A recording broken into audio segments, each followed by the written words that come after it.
Following on from our hull design video, we've arrived at the hull shape. We've got the flat bottom rocker line, so it sits on the beach nicely. We've got the narrow water line, and we've got the sharp chine to jettison water. There's a lot more to discuss about the hull, and I will cover things in the future, but at the moment we've just got to the point where we've decided on the hull shape. Originally it was going to be constructed in foam, so it was going to have a linear foam below the waterline, and it was going to have a cross-link foam on the top sides. Unfortunately, in the process of starting to build these two boats in parallel, we had a slight parting of the ways, and I had to reassess my budget.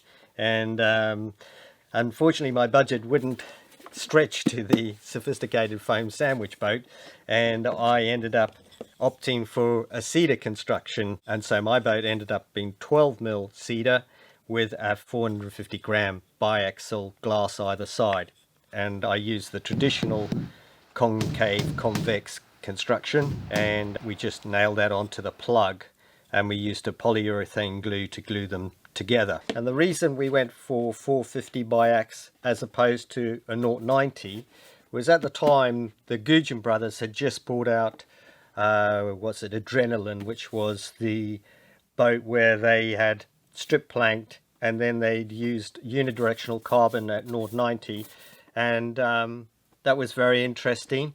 But we thought that this hull was going to have quite a lot of torsion, being a catamaran, and therefore we would be better served with the biaxial skins. Now the interesting thing is about the torsional stiffness of the hull. You know, if you go back to the wooden boats and you go back to Hirschhoff, he was the first guy to sort of diagonally brace to help take the rig loads and stop some of that sort of torsional twist that you get in the hull.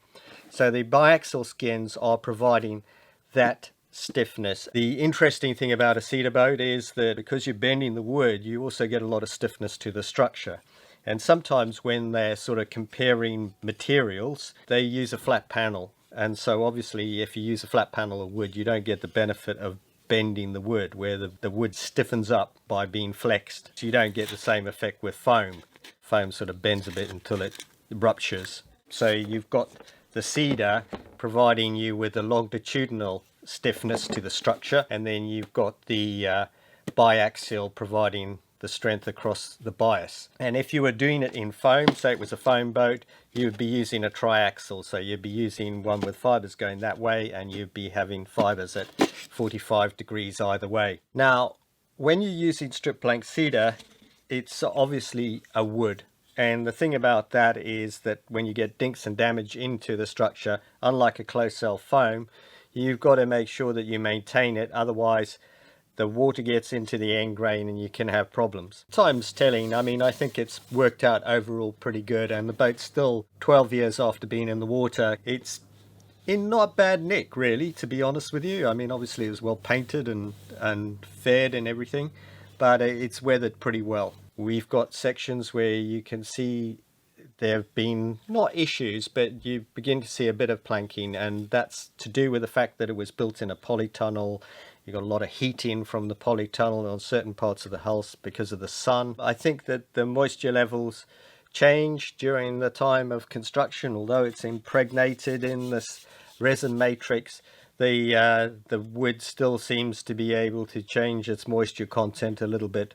As a construction method, it's brilliant. Obviously I'm a wooden boat builder, so going back to wood was great. It's great to work with. It's got a great smell, and in fact the structure ends up being much stiffer than you really think. People often say to me, did you use cedar because it's environmentally sustainable? And the truth is, I used it because I could afford it, and it was the material that I could work with and that I was happy to work with.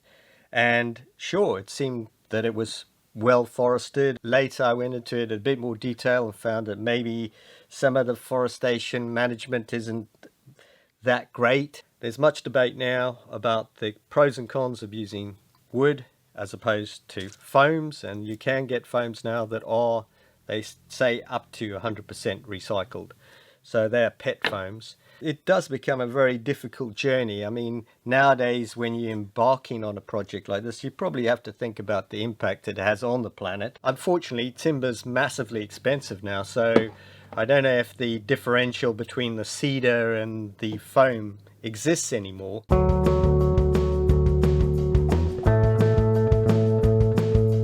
I didn't have plans, so I didn't have like the schedule of laminates for when I was going to laminate something into that. I had to work it up myself, and that was the whole point of bringing the cost of the design down. So you're sort of doing a bit of the engineering yourself. I had the mast done by Nick Barlow, and he did all the structures on that and gave me the laminate and told me how many layers of carbon to use and what to use.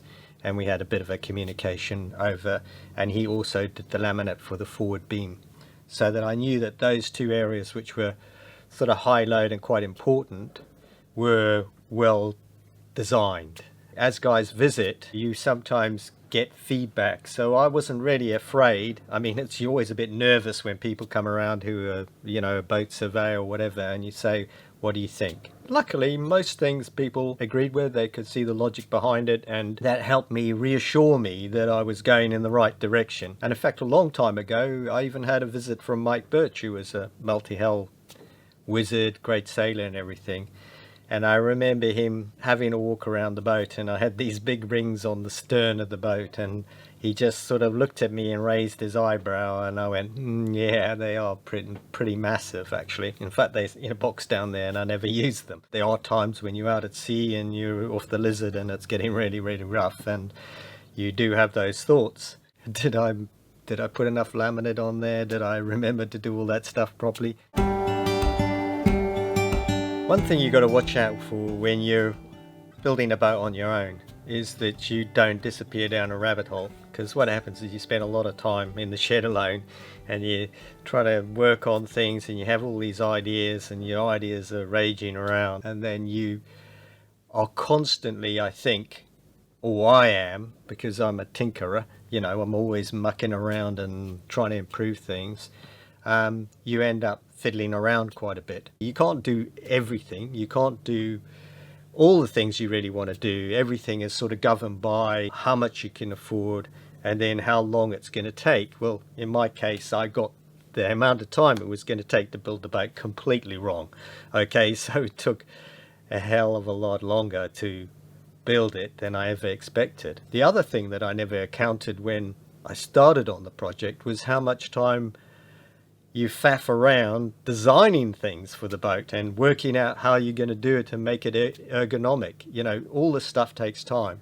And then when you see a racing boat or something like that made, you'll see the hundreds and thousands of man hours that are involved in building a boat. So anybody beginning a boat building project, I think, has to have a healthy level of self-delusion. And I certainly was self-deluding for many, many years.